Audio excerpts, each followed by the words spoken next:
మేఘనాథుడై వచ్చుచున్న మేఘారూఢుడా, రెండంచుల ఖడ్గమును నోట ధరించిన వాడా, మృత్యువునకు మృత్యులోకముకు అధికారి అయిన వాడా, యుగ యుగములో సజీవుడైన వాడా, ఏడు దీప స్తంభముల మధ్య సంచరించువాడా, మృతుడై మరలా బ్రతికిన వాడా, అగ్ని జ్వాలల వంటి కన్నులు కలిగిన వాడా, అపరంజని పోలిన పాదములు కలిగిన వాడా, దావీదు తనయా హోసన్నా, యూదుల రాజా యేసన్నా, యేసన్నా, యేసన్నా. యేసు నామంలో మీకు శుభములు సమృద్ధిగా కలుగును గాక. మధురం నీ వాక్యం అనే కార్యక్రమానికి స్వాగతం. ఈరోజు మనం అపోస్తుల కార్యములు అనే అంశం 13వ భాగం ధ్యానించుకుందామండి.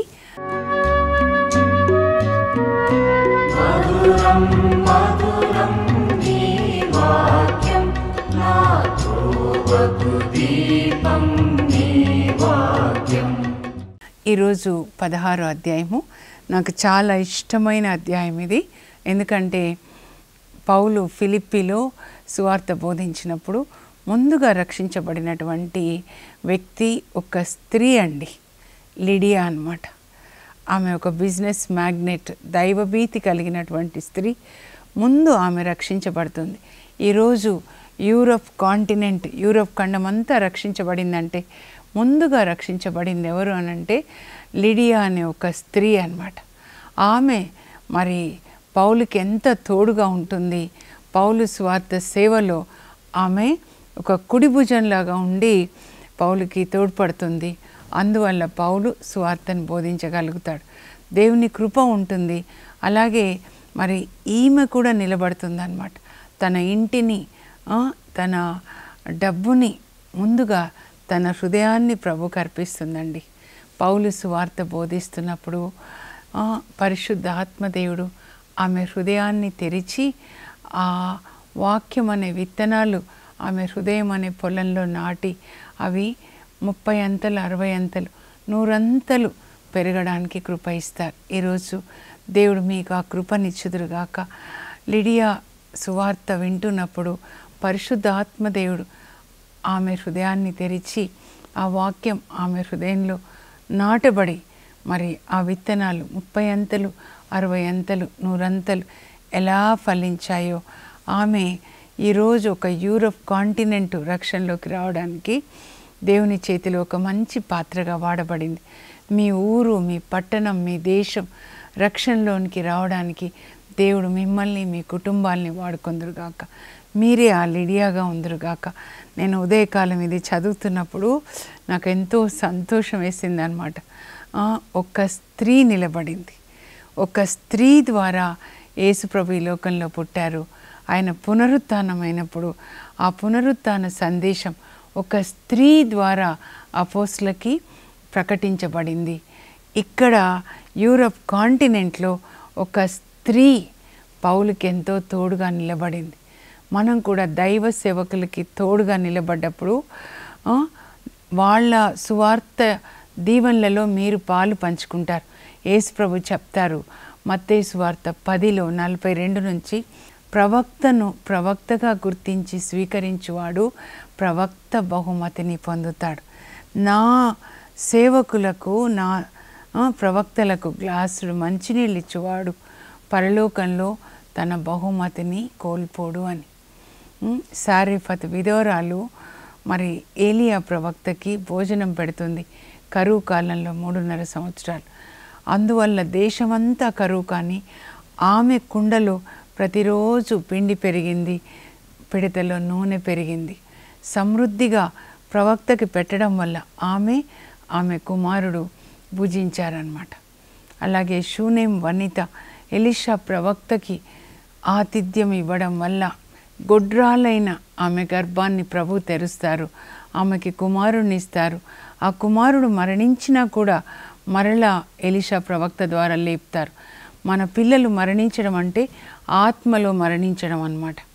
కానీ దేవుని యొక్క కృప వలన ఆత్మలో మరణించిన వాళ్ళని ఇప్పుడు యేసుప్రభు యొక్క పునరుత్థాన శక్తితో పరిశుద్ధాత్మదేవుడు లేపుతారు.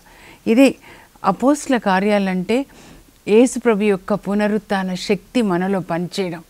ఒక అవయవం పాడైతే మరలా దానికి జీవం, ఆత్మలో మరణిస్తే మరలా జీవం అన్నమాట. ఓకేనా? ఈరోజు అపోస్తల కార్యాలు 16వ అధ్యాయం అండి. పౌలు యొక్క రెండవ సువార్త ప్రయాణం క్రీస్తు శకం 50 నుండి 52 వరకు. ఈ రెండవ సువార్త ప్రయాణంలో ఆయన గ్రీస్ దేశానికి వెళ్తాడండి. మాసిడోనియా, గ్రీస్ దేశాలన్నమాట. గ్రీస్ అనగానే అలెగ్జాండర్ ద గ్రేట్ చక్రవర్తి, అలెగ్జాండర్ చక్రవర్తి కదా, వాళ్ళ నాన్నగారి పేరే ఫిలిప్ అన్నమాట. సో వీళ్ళు ఈ టీం అంతా కూడా ముందుగా ఆ గ్రీస్లో ఫిలిప్పు అనే పట్టణానికి వెళ్తారండి. అక్కడే ఈ లిడియా అనే ఆమె బిజినెస్ చేస్తూ ఉంటుంది. చాలా పెద్ద బిజినెస్ చేస్తుందండి. మనం 16వ అధ్యాయం ముందు నుంచి చూసినట్లయితే క్రీస్తు శకం 50 నుంచి 52 వరకు పౌలు రెండవ సువార్త ప్రయాణం చేస్తాడు.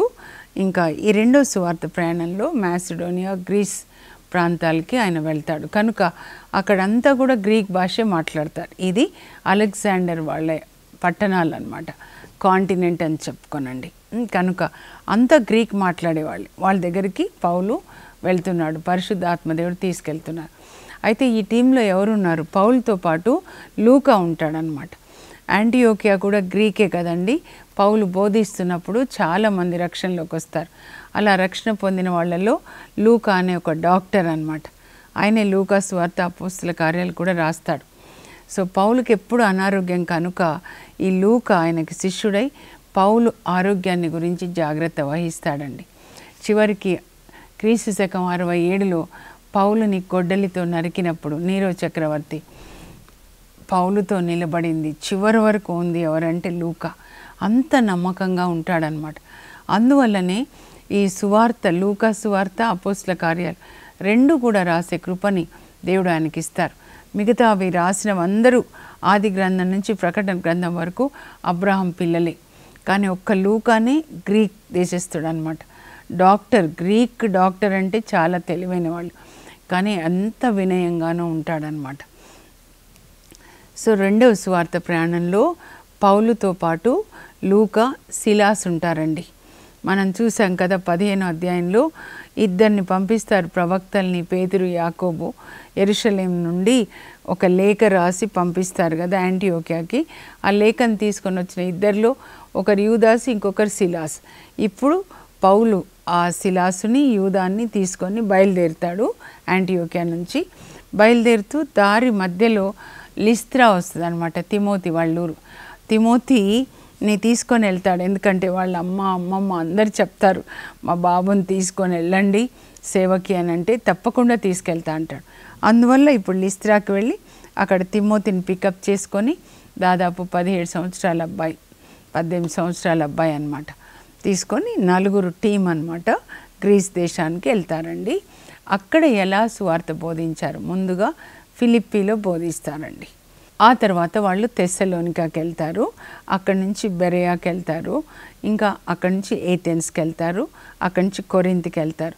ఇవి మీరు రాసుకోవాలి. నేను ఇప్పుడు మ్యాప్ ద్వారా ఈ పౌలు రెండో సువార్త ప్రయాణము మీకు వివరిస్తాను. ఇక్కడి నుంచి బయలుదేరుతారండి పౌలు, లూకా, సిలాసులు. తర్వాత లిస్త్రా, ఏది తిమోతి వాళ్ళ ఊరు. ఇక్కడ తిమోతిని పికప్ చేసుకొని వాళ్ళు ఇలా ముందుకు వచ్చేసి ఇక్కడ త్రోయ చూడండి, ఇక్కడ పౌలికి ఒక దర్శనం కలుగుతుంది. అక్కడ నుంచి వాళ్ళు ఫిలిప్పీకి వెళ్తారు, అక్కడ లిడియా వాళ్ళ ఇంట్లో సంఘము. అక్కడ నుంచి తెస్సలోనికాకి వెళ్తారు, తెస్సలోనికా నుంచి బెరయా, ఇది ఇక్కడ నుంచి ఏథెన్స్ వెళ్తారు. ఏథెన్స్ నుంచి తర్వాత కొరింథీకి వెళ్తారు. రేపు మనం ఇది ధ్యానించుకుందాం. ఇప్పుడు మ్యాప్లో చూశారు కదా, వాళ్ళు యాంటియోకియా నుంచి బయలుదేరి లిస్త్రాలో తిమోతిని పికప్ చేసుకొని అక్కడి నుంచి వాళ్ళు త్రోయకి వెళ్తారనమాట. త్రోయలో ఉన్నప్పుడు పౌలుకి ఒక దర్శనం కలుగుతుందన్నమాట. ఆ దర్శనంలో మాసిడోనియాకి చెందిన ఒక వ్యక్తి పౌలుని బ్రతిమలాడతాడు, దయచేసి మా దగ్గరికి వచ్చి మాకు సాయం చేయండి, మాకు సువార్త బోధించండి అని. దర్శనాల ద్వారా మాట్లాడేది పరిశుద్ధాత్మదేవుడు అండి. ఆయన భాష దర్శనాలు, కళలు అన్నమాట. అందుకే మనం బైబిల్ చదువుకొని పడుకుంటే మనతో పరిశుద్ధాత్మదేవుడు మాట్లాడుతూ ఉంటారు. కొన్నిసార్లు పాములు, తేళ్ళు కనబడతాయంటే ప్రభు పరిశుద్ధాత్మదేవుడు చూపిస్తున్నారు, నీ లోపల, హృదయం లోపల పిశాచాలు చేరాయి అని. జాగ్రత్త అని. రాబో ప్రమాదములను ఆయన మనకి ముందుగానే హెచ్చరిస్తాడనమాట. జోజప్ప గారికి చూడండి, హెరోదు రాజు బాబుని చంపబోతున్నాడు, చంపాలనుకుంటున్నాడు కనుక బాబుని, తల్లిని తీసుకొని ఐగుప్తుకి పారిపోమని చెప్తే అలాగే చేస్తారనమాట జోజప్ప గారు. మత్తయి సువార్త 2:13. అప్పుడు పరిశుద్ధాత్మదేవుడు నాతో మాట్లాడారు అని పౌలు టీం అంతా కూడా ఇంకా మాసిడోనియాకి వెళ్తారనమాట. అంటే ఇదంతా గ్రీస్ సామ్రాజ్యం అండి, అలెగ్జాండర్ వాళ్ళదనమాట. అందులో మొదటి పట్టణం ఏంటి అంటే వీళ్ళు వెళ్ళింది ఫిలిప్పి అనమాట. అలెగ్జాండర్ వాళ్ళ నాన్నగారి పేరట ఆ పట్టణం ఫిలిప్పి పట్టణం అని పిలువబడుతుంది. వాళ్ళ నాన్నగారి పేరు ఫిలిప్. అయితే ఈ పట్టణం ఏంటంటే ఒక నది ఒడ్డున ఉంటుందండి, చాలా అందంగా ఉంటుందన్నమాట. మేము మాల్దీవ్స్కి వెళ్ళాము, అక్కడ ఒక 15 days మమ్మల్ని ఉంచారనమాట. కోవిడ్ టైంలో యుఎస్ వెళ్ళాలని నేను నా ఫ్రెండ్. ఎంత అందంగా ఉందో. ఇప్పుడు ఇది చదువుతుంటే ప్రభు దాన్ని జ్ఞాపకం చేశారనమాట. ఒక అందమైన నది ప్రక్కన ఈ ఫిలిప్ అనే పట్టణం ఉంటుంది. రోమ్లో ధనికులు రిటైర్ అయిన తర్వాత వచ్చి ఇక్కడ సెటిల్ అవుతారనమాట. మంచి గృహాలు కట్టుకొని ఆ నది ప్రక్కన చక్కగా వాళ్ళు వాళ్ళ రిటైర్ అయిన జీవితాన్ని తర్వాత వృద్ధాప్యాన్ని గడుపుతారనమాట. సో ఇలాంటి పట్టణంలో మన లిడియా అక్కడ ఒక పెద్ద వ్యాపారం చేస్తుందన్నమాట. ఏం వ్యాపారం అంటే పర్పుల్ డ్రెస్సెస్ని అంటే ఊదా రంగు వస్త్రాలని ఆమె తయారు చేసి మ్యానుఫ్యాక్చర్ చేసి అన్ని ప్రాంతాలకి పంపిస్తారనమాట. ఎగుమతి చేస్తూ ఉంటారు. పెద్ద టెక్స్టైల్ బిజినెస్ అన్నమాట. స్త్రీలందరూ వినండి, మీరు కూడా చాలా పెద్ద బిజినెస్ చేయొచ్చు, చేసి దాన్ని సువార్త కొరకు వాడొచ్చు అన్నమాట. అప్పుడు ఇంకా ఆ పట్టణానికి 4 వెళ్ళారు కదండి టీం. వెళ్ళినప్పుడు ఇంకా వాళ్ళకి ఎక్కడ ఉండాలో తెలియదు. దేవుడు ఎలా ద్వారాలు తెరుస్తారో చూడండి. అక్కడ మరి విశ్రాంతి దినాన అన్నమాట పౌలుకి ఎవరో మెసేజ్ని ఇస్తారు. దేవుడు ఎట్లా చెప్తారు చూడండి.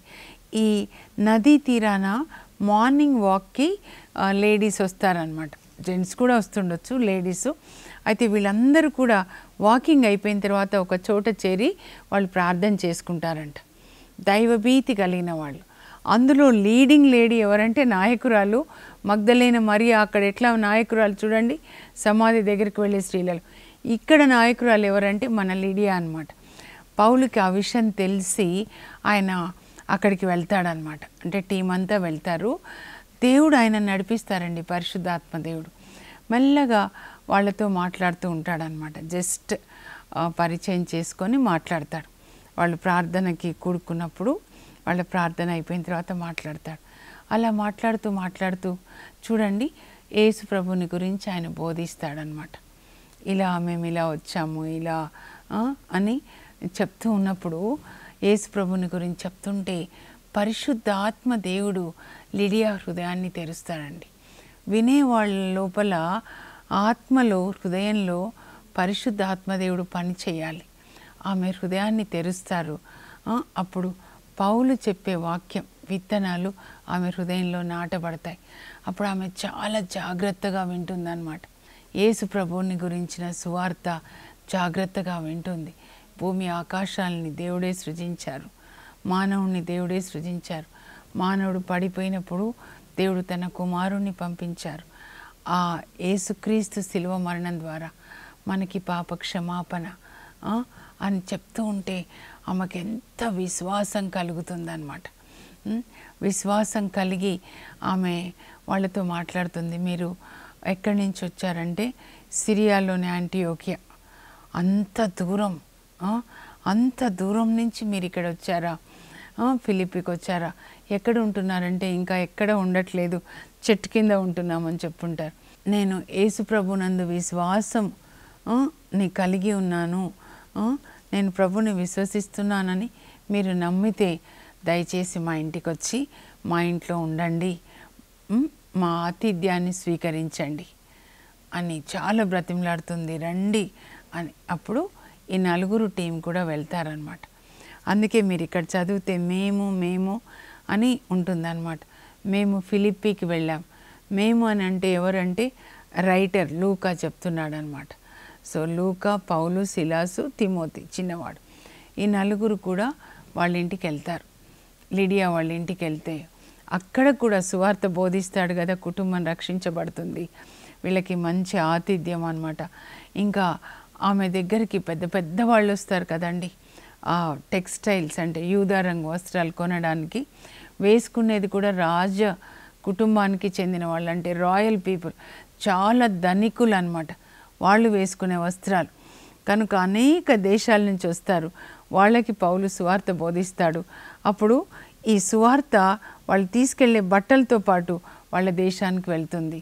ఇంకా అక్కడ ఫిలిప్పీలో ఉన్న వాళ్ళు కూడా చాలామంది వస్తారనమాట. ఒక పెద్ద న్యూస్ అయిపోతుందన్నమాట. లిడియా యేసు ప్రభుని అంగీకరించింది. ఆ యేసు ప్రభు సువార్త బోధించే వాళ్ళు వాళ్ళ ఇంట్లోనే ఉన్నారు.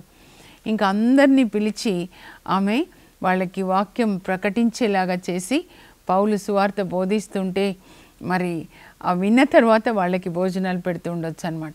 వాళ్ళ ఇంట్లోనే వందలుగా మరి సువార్త విని రక్షణ పొందుతారు. సో క్రీస్తు సంఘం వాళ్ళ ఇంట్లో పుడుతుందన్నమాట. యూరప్ ఖండంలో క్రీస్తు సంఘం పుట్టింది వీళ్ళ ఇంట్లో అన్నమాట. లిడియా వాళ్ళ ఇంట్లో ముందు రక్షణ పొందింది ఆమె. అప్పటి నుంచి ఇంకా సేవ కొరకు అవసరమైనవన్నీ కూడా ఆమె చూసుకుంటుంది. తన వ్యాపారంలో వచ్చిన లాభం అంతా దేవుని కొరకు వాడుతుందన్నమాట. మత్తయి 6:33లో మీరు మొదట దేవుని రాజ్యంను ఆయన నీతిని వెతకండి, అప్పుడు అవన్నీ కూడా మీకు సమకూర్చబడతాయి. ఈ లోకానికి సంబంధించిన వాటి వెనుక పరిగెత్తొద్దు, మనం దేవుని రాజ్యం వెనకాల పరిగెత్తాలి. దేవుని రాజ్యం అంటే యేసుప్రభే. యేసుప్రభు అంటే ఆయన వాక్యాన్ని వినాలి, విధేయించాలి. అదే అన్నమాట దేవుని రాజ్యాన్ని వెతకడం అంటే. దేవుని రాజ్యం, ఈ వాక్యం అంతా నీతి మార్గం అన్నమాట. సో మనం నీతి మార్గంలో నడిపించే వాక్యం, దీన్ని వెతకాలన్నమాట. అలా పనిచేసిందండి. మిమ్మల్ని కూడా లిడియా లాగా దేవుడు వాడుకుందురుగాక. ఈరోజు మీ వలన ఆ పని జరగాలి. అపోస్తల కార్యాలు ప్రతిరోజు జరుగుతుందండి. పెంతెకోస్తు ఆ రోజున మొదలై ఎలా ప్రపంచమంతటా యేసు ప్రభుని గురించిన ప్రేమ సువార్త వెళ్ళింది పౌలు ద్వారా. అంటే పౌలు ఒక్కడే కాదండి, చాలామంది ఆయనకి తోడుగా నిలబడ్డారనమాట. మొదటి సువార్త ప్రయాణంలో ఆయనతో పాటు బర్నబా, మార్కు ఉన్నారు. ఇప్పుడు ఇంకొక టీము, ఆ తర్వాత ఇంకా చాలామంది. ఇక్కడ నుంచి చివరి వరకు లిడియా నిలబడుతుందన్నమాట. అయితే అక్కడ చాలామంది మరి సువార్తని అంగీకరించి మరి క్రైస్తవులైపోతున్నారనమాట. అప్పుడు ఒక బానిస బాలిక ఉంటుందండి ఫిలిప్పీలో. ఆమె సోదె చెప్తూ ఉంటుంది. ఎందుకంటే ఆమెలో భూతం ఉంటుందన్నమాట. పైథాన్ భూతం ఆవేశించడం వల్ల ఆ భూతం ఏం భూతం అంటే సోదె చెప్పే భూతం అన్నమాట. సో అందరూ సోదె చెప్పించుకోవడానికి వస్తారు అమ్మాయి దగ్గరికి. వచ్చినప్పుడు అక్కడ ఒక డబ్బుల పెట్టే, అందులో డబ్బులు వేయాలి. ఇంత డబ్బు వేస్తేనే సోదె చెప్తుంది. ఇదో నీకు ఇప్పుడు పెళ్ళి అవుతుంది, ఇప్పుడు ఉద్యోగం వస్తుంది, ఇప్పుడు ఇల్లు కట్టుకుంటావు, చెప్పినట్లే జరుగుతుందన్నమాట. సైతాన్కి కూడా శక్తి ఉంటుందండి ఇట్లా చెప్పడానికి అన్నమాట. ఒకరోజు పౌలు, సిలాసులు ఇలా వీధిలో వెళ్తూ ఉంటారనమాట. వెళ్తుంటే ఈమెం చేస్తుందంటే వెనకాల పడి, ఒకరోజు కాదు చాలా రోజులు వీళ్ళు ఇట్లా అని వెళ్తూ ఉంటే స్ట్రీట్లో వెనకాల అరుస్తుంది, ఇదిగో వీరు మహోన్నతుడైన దేవుని యొక్క సేవకులు, మీరు ఎలా రక్షణ పొందాలో వీళ్ళు మీకు వివరిస్తారు. భూతం మాట్లాడుతుంది. భూతానికి, అపవిత్రాత్మలకి, సైతానికి మన యొక్క ఆత్మీయ స్థితి ఏంటి బాగా తెలుస్తుందండి. దేవునికి తెలుస్తుంది, తప్పకుండా దూతలకి దేవునికి తెలుస్తుంది. అలాగే సైతాన్ కూడా తెలుస్తుంది. రోజు అరుస్తుంది అనమాట. They are the servants of the most high God and they will tell you how you can be saved అని అరుస్తూ ఉంటే పౌలు ఒకసారి వెనక్కి తిరిగి చూస్తాడు. ఆమె వైపు చూస్తే కళ్ళలోకి సూటిగా చూసినప్పుడు ఆమె లోపల ఉన్న భూతం మాట్లాడుతుందని గ్రహించి అప్పుడు ఆ అమ్మాయికి విడుదల ఇవ్వాలని యేసుక్రీస్తు నామంలో ఈమె నుండి బయటికి వెళ్ళిపోమని ఆజ్ఞాపిస్తున్నా. అంతే, ఆ భూతం ఆ అమ్మాయిలోంచి వెళ్ళిపోతుందండి. ఇన్ని రోజులు ఆ భూతం ఆ అమ్మాయిని పట్టి బంధించింది అనమాట. తాళ్లతో పట్టి బంధిస్తారు చూడండి దొంగలు, అట్లా ఇప్పుడు ఆ భూతం వెళ్ళిపోయి ఆ అమ్మాయి ఆత్మకి రక్షణ వచ్చిందనమాట. చూడండి, భూతం పట్టిన అమ్మాయికి రక్షణ. నిన్నటి దినాన్న చూడండి, అంటే నిన్నటి దినానంటే ముందు పెద్ద బిజినెస్ మ్యాగ్నెట్ లిడియాకి రక్షణ, ఇప్పుడు ఈ భూతం పట్టిన అమ్మాయికి రక్షణ అనమాట. ఆ భూతం వెళ్ళిపోయిన తర్వాత ఇంకా సోది చెప్పడం రాదు కదా. అప్పుడు అమ్మ మాకు సోది చెప్పంటే ఏంటి ఏంటి అని అడుగుతుంది అనమాట. అంటే ఆ అమ్మాయికి తెలీదు. అప్పుడు ఆ యజమానుడికి ఇంకా డబ్బు సంపాదన రావట్లేదు కదా, అందువల్ల వీళ్ళిద్దరిని కోర్టుకి తీసుకెళ్ళి ఆ న్యాయమూర్తులకి ఇదిగో వీళ్ళు ఏదేదో చెప్తా ఉన్నారు మన రోమా ఆచారాలకి వ్యతిరేకంగా అని చెప్పి వాళ్ళకి చెప్తే వాళ్ళు ఏమీ ఆలోచించకుండా ఆ న్యాయమూర్తులు జడ్జెస్ ఏమంటారంటే వీళ్ళని పౌలు సిలాసు వాళ్ళిద్దరిని పట్టుకొని వాళ్ళ బట్టలు చించేసి బెత్తాలతో కొట్టండి. అంటే కొట్టినప్పుడు ఎందుకు బట్టలు చించేశారంటే కొట్టినప్పుడు వాళ్ళకి వీపు మీద దెబ్బలు పడాలని అనమాట. బాగా గాయాలు అయ్యేలాగా కొడతారని కొట్టి జైల్లో వేసేస్తారు చెరసాల్లో. అందులో వాళ్ళ కాళ్ళని కొయ్య దుంగల మధ్యలో పెట్టేసి ఇంకా జైల్లో చీకటి గుహలో ఉంచితే అర్ధరాత్రి పౌలు సిలాసులు స్తుతి గీతములు పాడుతూ ప్రార్థన చేస్తున్నారు, దేవునికి వందనాలు చెప్తున్నారు, దేవుని స్తుతిస్తున్నారు. అప్పుడు పరిశుద్ధాత్మ ఎంత బలంగా వస్తుందంటే ఆ భూకంపం వచ్చేసి చెరసాల కూడా కదిలిపోయి తలుపులు తెరుచుకుంటాయి, వీళ్ళ గొలుసులన్నీ తెగిపోతాయి, బేడీ హ్యాండ్ కఫ్స్. అప్పుడు చెరసాల అధికారి కత్తితో పొడుచుకోబోతారు. ఎందుకంటే అందరు పారిపోయారేమో దొంగలు, తలుపులు తెరుచుకున్న ఆయన దిగ్గున లేచంటే అప్పటి వరకు నిద్రపోతున్నాడో మరి వింటూ ఉన్నాడు, దిగ్గున లేచాడనమాట. అప్పుడు పౌలు చెప్తాడు, అయ్యా నువ్వు అలా చేసుకోకు, మేము ఎవ్వరు పారిపోలే, ఇక్కడే ఉన్నాం. అమ్మో, ఎప్పుడు గోడలు తలుపులు వేస్తే కూడా పారిపోతారు, మీరు తలుపులు తెరిస్తే కూడా పారిపోలేదేంటయ్యా? మేము పారిపోము, ఎందుకంటే మేము యేసు ప్రభు యొక్క శిష్యులు అని చెప్తే, అయ్యా యేసు ప్రభు గురించి ఇందాక పాటలు పాడుతున్నావు, యేసయ్యా అని ప్రార్థన చేస్తున్నావు, ఆయన గురించి చెప్పవా, నాకు కూడా రక్షణ కావాలి, నేనేం చేయాలి, నాకు రక్షణ కావాలి అంటే నీవు నీ కుటుంబం యేసు ప్రభులో విశ్వాసం ఉంచండి, అప్పుడు రక్షణ వస్తుంది.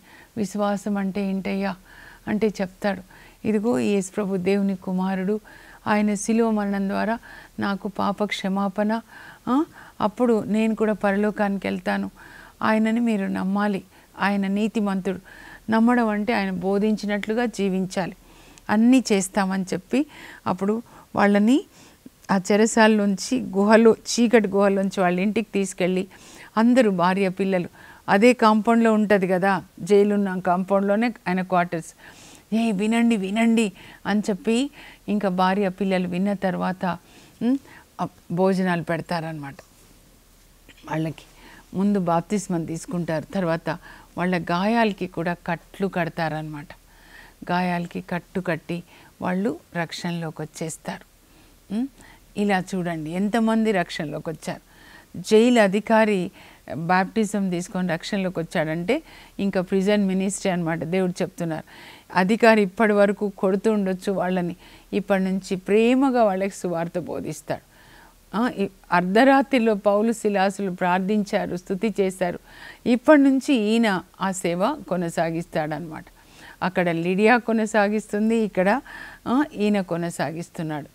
తర్వాత ఇంకా వాళ్ళని మరుసటి రోజు విడిపిస్తారండి. అప్పుడు మళ్ళీ లిడియా దగ్గరికి వెళ్ళి, అమ్మ ఇదిగో సంఘం జాగ్రత్త అని అక్కడ ఎపాఫ్రోదిత్ అనే ఒక వ్యక్తిని సంఘ కాపరిగా నియమించి లిడియాకి అందరికీ వందనాలు చెప్పి వాళ్ళు అక్కడి నుంచి తెస్సలోనికకి వెళ్ళిపోతారు. ముగించే ముందు ముఖ్యమైన అంశాలు నేను చదువుతాను, మీరు రాసుకొని ఆ విధంగా ఈ అధ్యాయం చదువుకోండి. అపోస్తల కార్యాలు 16వ అధ్యాయం 5 అంశంలో క్రీస్తు శకం 50లో పౌలు రెండవ సువార్త ప్రయాణం. సిలాసు, లూకా, తిమోతీలతో త్రోయలో పౌలుకు దర్శనం.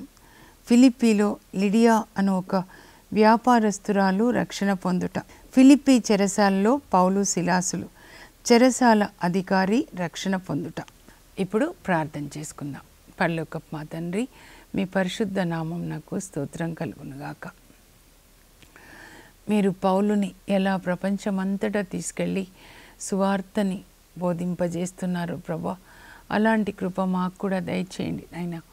లిడియా ఎలా రక్షణ పొంది తనకున్న ఇంటిని ప్రభా, తన ధనాన్ని, తన జీవితాన్ని ప్రభుకి అర్పించిందో, ఆ విధంగా యూరప్ కాంటినెంట్లో సువార్త బోధన కొరకు ఆమె ఎలా నిలబడిందో అలాంటి కృప మాకు దయచేయండి.